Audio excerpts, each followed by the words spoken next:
Olá, bom dia, mais um Café com o Presidente no ar, aquele nosso bate-papo semanal com o presidente da Câmara Municipal de Campinas, o vereador Luiz Rossini. Bom dia, presidente. Bom dia, Mirna. Presidente, nós tivemos na última semana uma importante votação, dentre tantas, que é o orçamento para 2026 e com ele as emendas impositivas também. Queria que o senhor falasse um pouco do que representa essa aprovação em segundo turno desse projeto. A aprovação da lei orçamentária, né, ela é fundamental, talvez seja um dos momentos mais importantes aqui da Câmara, porque define como que a Prefeitura vai aplicar os recursos, né, na cidade no ano que vem. A gente percebe que a saúde e educação são sempre as duas principais áreas, né, de atenção, com maiores volumes de recursos orçamentários.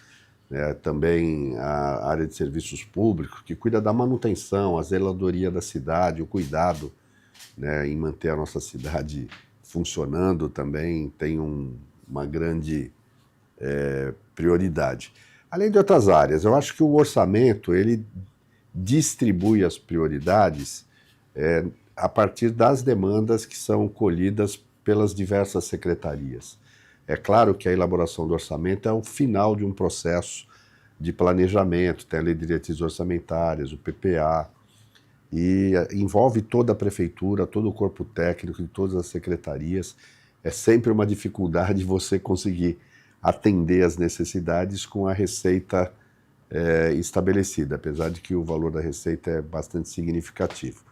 Mas eu acredito que esse orçamento ele atende as necessidades principais da cidade, né, para que a gente continue avançando no fortalecimento das políticas públicas, melhorando tanto a área da educação, principalmente a área da saúde, que cada vez é mais demandada, e a gente sabe o quão importante é cuidar da saúde da população.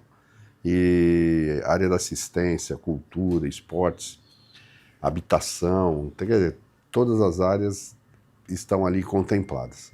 E temos as emendas impositivas dos vereadores, né, que já esse vai ser o 4º ano em que o orçamento contém as emendas impositivas, que depois são distribuídas pelos 33 vereadores igualmente. Aí cabe a cada vereador identificar e priorizar onde ele quer a destinação dessas emendas. Lembrando que a metade do valor delas, obrigatoriamente, é para a área da saúde, né?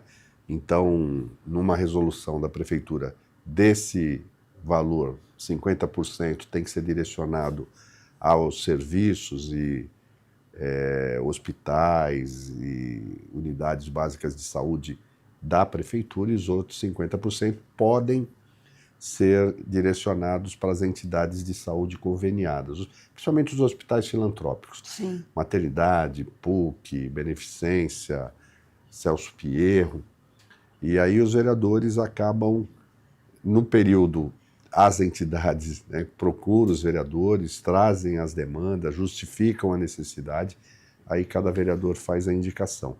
A emenda impositiva tem se tornado um instrumento cada vez mais importante para fortalecer o vínculo e a relação dos vereadores com a sociedade.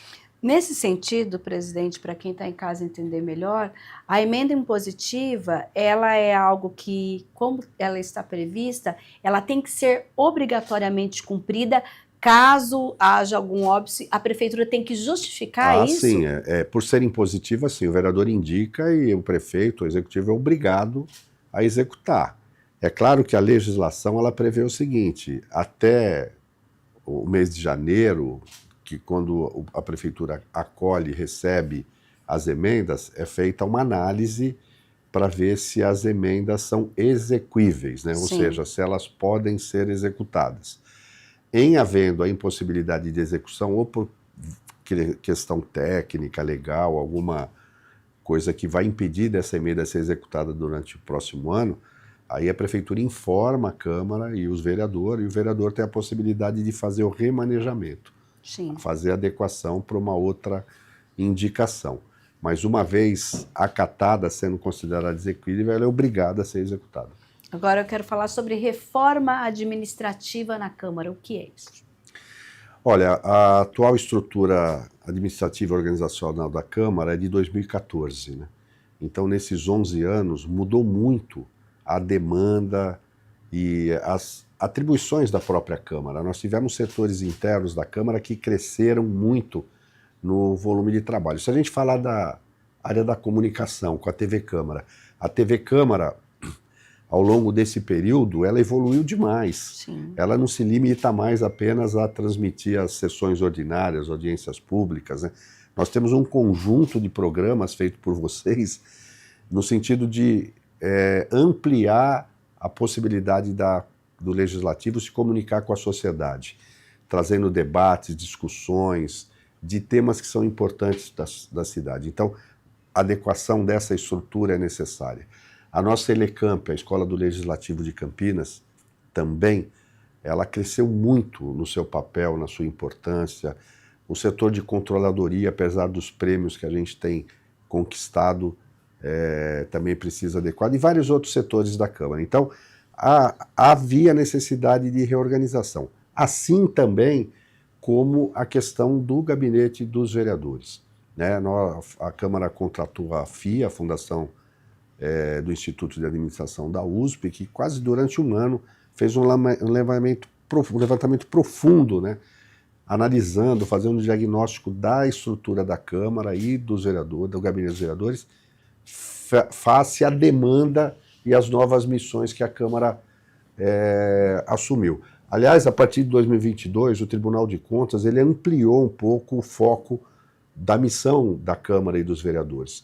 Tem feito apontamentos diretos de que nós ainda estamos falhos nas ações de fiscalização, do acompanhamento do orçamento, do acompanhamento da execução das políticas públicas, na incorporação das demandas da sociedade e transformar isso em ações objetivas para aprimorar o planejamento e a proposição das políticas públicas.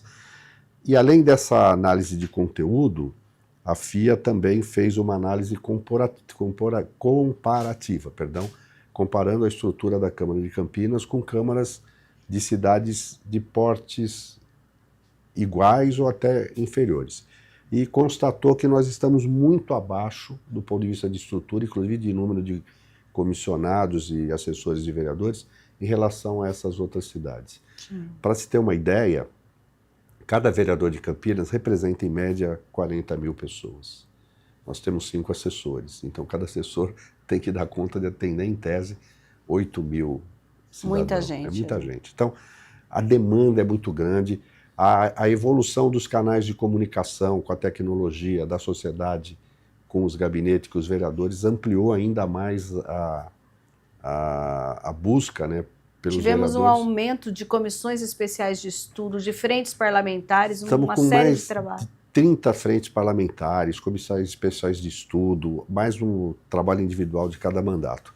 Então, a reforma, a partir desse estudo pormenorizado, né, fundamentado da FIA, a nossa Procuradoria apresentou uma proposta de reestruturação que está sendo feita em 2 partes. Num primeiro momento, assim, adequando, né, a estrutura dos gabinetes dos vereadores, depois numa segunda adequação dos órgãos internos da casa. Mas é necessário.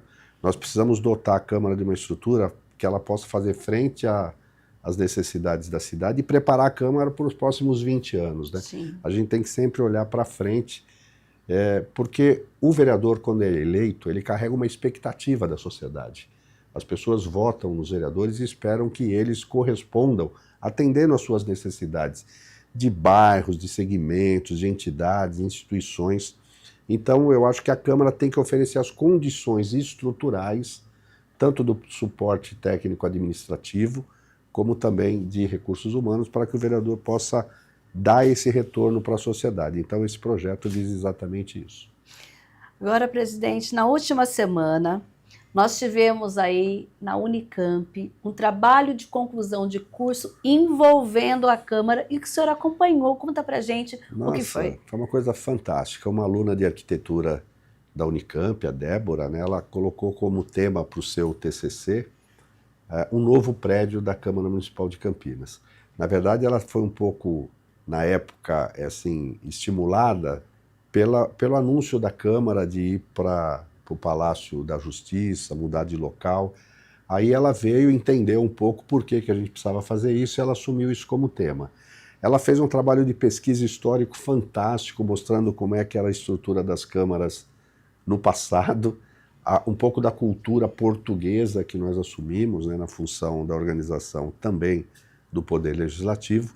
A partir daí ela analisou esse prédio, mostrando que ele não foi preparado para ser uma câmara, né, ele era outras questões, mostrou os pontos que a gente critica hoje, tamanho dos gabinetes dos vereadores, a largura dos corredores, a falta de espaço para fazer reuniões de comissões, várias outras coisas. Sim. Aí, com base nisso, ela foi buscar uma área. Ela identificou uma área que é particular, ali na Barão de Itapura, que, segundo ela, uma região mais central, facilitar o acesso da população, fácil de trânsito, né? E ali ela fez uma proposta de construção de um projeto de uma nova Câmara Municipal. Eu amei.